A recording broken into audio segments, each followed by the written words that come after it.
Juste avant les premières questions, je voudrais juste commencer euh, pour remercier tous les gens bénévoles, les gens aussi de la mairie qui travaillent sur le site et qui ont fait un travail exceptionnel pour que le match puisse avoir lieu, parce que quand on est arrivé à 1h30 du match, le terrain était complètement enneigé.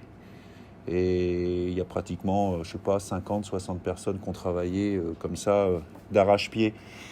Et enfin, qui se sont mis en marche en très très peu de temps. Je pense aux bénévoles, je pense aux ramasseurs de balles, je pense aussi à certains membres de mon staff qui ont donné un coup de main. Et puis, merci. Alors bon, je pense que l'arbitre a aussi joué avec les délégués. Ils ont joué aussi un rôle important parce qu'ils ont vraiment insisté pour qu'on joue. Ils ont insisté pour que justement ce travail se mette en place. Voilà, je pense que cette victoire, il faut leur dédier. Et sans eux, aujourd'hui, il n'y aurait pas eu de match, il n'y aurait pas eu de spectacle, il n'y aurait pas eu cette victoire pour nous. Donc voilà, cette victoire, c'est la leur. Et c'était important pour moi de commencer par ça. Justement, les conditions, justement, est-ce que ça t'a inquiété? Enfin, est-ce que à un moment donné, tu dis peut-être mieux pas le jouer d'ailleurs Ouais, moi, je trouve que quand on... Moi, je trouve que quand on prépare le match et qu'on arrive, bon après, voilà, c'est un autre débat, hein. Et puis encore une fois, je veux voir le côté positif de ce qui s'est passé. C'est sûr que chez nous, si quand il commence à neiger à 14h30, on ne peut pas jouer à 18h, c'est problématique parce que ça risque de se reproduire plusieurs fois. Donc je me dis, plus on s'approche du match et quand les joueurs sont prêts, quand on l'a préparé, quand on est dans la préparation de la journée même, c'est-à-dire qu'on s'était rassemblés, réunis, etc., c'est toujours mieux de jouer. Voilà. Après, je pense que voilà, le terrain a souffert, sûrement, mais je pense qu'il était jouable. Ça a permis aux deux équipes de jouer, de s'adapter, hein, parce que c'est sûr que c'est pas comme si c'était un terrain entre guillemets hybride, tout complètement plat. Mais je pense pas que c'est une nuit au spectacle, et je pense que voilà, c'était intéressant, et on a senti aussi de la joie dans les tribunes, et c'était bien aussi pour que tous les gens puissent en profiter. Et puis forcément, je suis pas forcément objectif puisqu'on a pris les 3 points, donc je ne suis pas forcément le mieux placé, mais en tout cas, oui, c'était important pour moi de pouvoir le jouer. Ce que vous retenez sur cette victoire, cette reprise, vous disiez dans la semaine, on verra si la coupure a été bénéfique ou pas. Je veux dire qu'elle a été bénéfique parce que bon, je m'attendais à un début de match un peu, entre guillemets, poussif physiquement, parce qu'après une coupure comme ça, c'est pas facile pour les joueurs de reprendre. Il n'y avait pas trop de rythme. Je pense que Bourg aussi a modifié un peu son plan de jeu par rapport aux conditions. Mais petit à petit, notamment l'ouverture du score nous a fait du bien. Et puis, il y a beaucoup de satisfaction. Bon, le début de la seconde période, on a été un peu hésitant parce que vous menez 1-0, l'équipe en face est à 10, mais vous vous dites que c'est pas fini, il ne faut pas s'enflammer. Bon, voilà, on n'a pas forcément très très bien géré ça. Après, il y a eu un élément important aussi, c'est que les entrées en jeu ont été très bonnes. Et c'était important, et c'est important pour la deuxième partie, puisque enfin on a fini la première partie. C'est important pour la deuxième partie de pouvoir compter sur tout un groupe, et c'est aussi la victoire de tout le groupe ce soir. Voilà, on a 35 points après 17 matchs.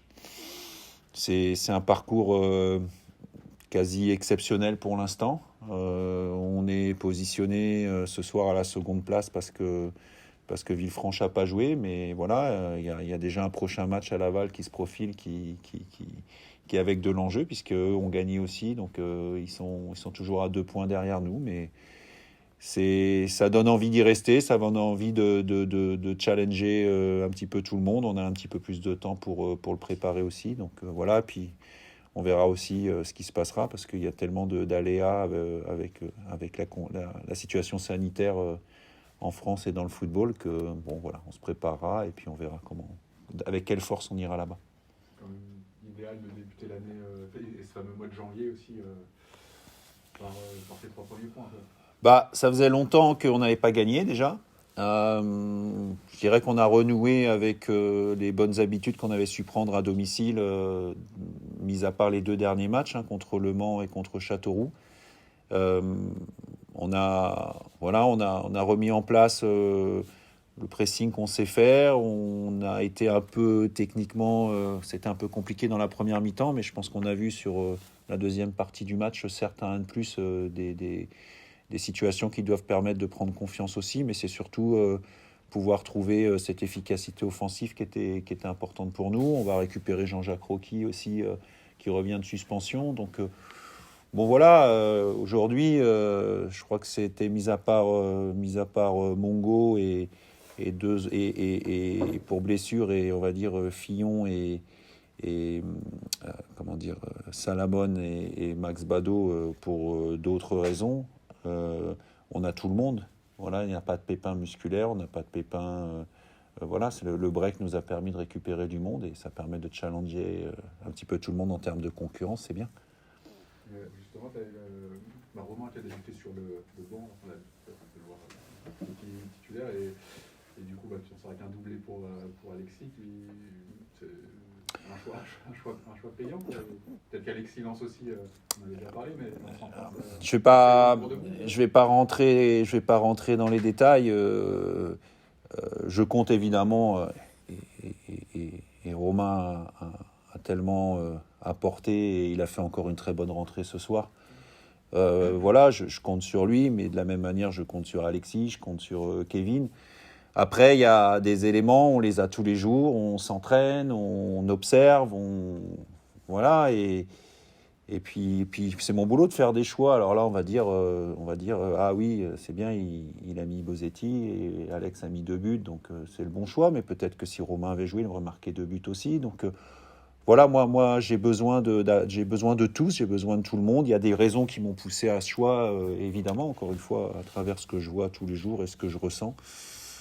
Quand on gagne, on a le sentiment, on a plutôt une analyse positive des gens en disant ah oui, il a fait le bon choix. Maintenant, encore une fois, ce qui se passera, quelle équipe je mettrai à Laval, je ne sais pas. Et ce qui est sûr, c'est que je suis très très heureux d'avoir autant d'attaquants, on va dire, qui se tirent la bourre, qui sont compétitifs. Il y a Jacques Sioué qui n'était pas dans les 16 aujourd'hui parce qu'on n'a que 16 sur le banc, mais qui est aussi et qui revient.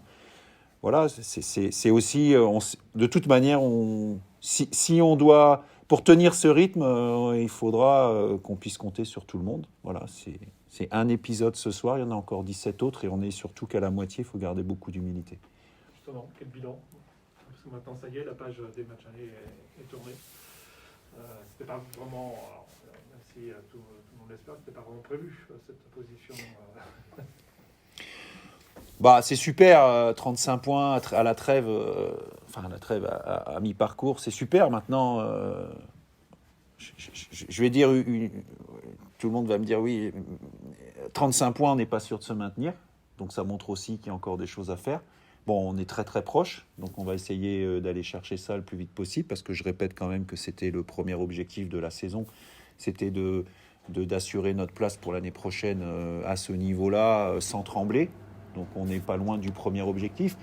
Après, voilà, si dans 4, 5, 6 points, ou si à la fin du mois de janvier, par exemple, on n'est pas loin des 40, on pourra penser à être compétitif pour rester dans le haut le plus longtemps possible. Je vais pas non plus me dire, ça y est, maintenant c'est terminé, l'objectif est atteint, et puis on est en roue libre. On prend goût, les joueurs prennent goût. On a fait un choix d'un break de 15 jours qui était quand même assez long parce qu'on a voulu investir les joueurs dans leur préparation physique aussi, sur un programme individuel qu'ils avaient à faire. Je pense que ce soir, ils ont montré que, tout au moins, ils l'ont fait. On verra bien si ça portera ses fruits sur le reste de la saison. Mais par contre, pour y arriver et pour pouvoir rester dans le haut, c'est très important pour moi d'y aller étape par étape. Donc, je ne changerai pas mon discours, c'est-à-dire que je vais préparer Laval. Quand Laval sera terminé, je préparerai Concarneau. Après, il y a un break, donc j'aurai le temps pour préparer Chambly. Et voilà, parce que quelque part, c'est la réalité. Et encore plus avec le contexte, je dirais, sanitaire qui existe aujourd'hui, où vous ne savez pas, presque à 48 heures, vous prévoyez quelque chose, et puis 48 heures près, vous devez changer vos plans parce qu'il y a des joueurs qui peuvent pas jouer. Et c'est la même chose pour l'adversaire. Aujourd'hui, je pense que Arnold Garita n'était pas là. Je pense que je rentre pas dans les détails parce que, encore une fois, j'ai lu, donc, mais c'est aussi la pandémie aujourd'hui, elle va aussi influer sur des effectifs pour aborder un match et puis peut-être des reports de match aussi. C'est pour ça que pour moi, c'est important de pouvoir jouer par rapport à la première question quand on est à 2 heures du match et qu'on a tout fait pour préparer et jouer le match. Je reviens à Alexis. J'espère qu'il a une première saison un petit peu en pointillé, quoi, entre une blessure. Toi, j'espère qu'il puisse avoir enfin de la continuité cette année. Et ça vous aidera forcément. Comme j'ai dit, on a fait un point avec chaque joueur et chacun a des objectifs. Lui, il avait certains objectifs que je ne vais pas détailler ici. Alex, il est arrivé avec pratiquement pas de compétition depuis 1 an et demi à cause du Covid, parce qu'il était aux États-Unis. Après, il est arrivé au Puy en National 2. C'est le championnat qui n'a pas été... Voilà. Ensuite, il est arrivé ici dans un état de forme qui était limite, mais ce qui pouvait se comprendre. Il a travaillé, il a eu le Covid au plus mauvais moment au début du championnat quand ça a commencé. Voilà. Et puis là, il est revenu et il y a des choses, encore une fois, qui se sont mis en place. On voit des trucs, on a la sensation qu'il faut y aller, on y va. Voilà, maintenant, est-ce que ça engage pour demain, pour les uns comme pour les autres ? Je sais pas.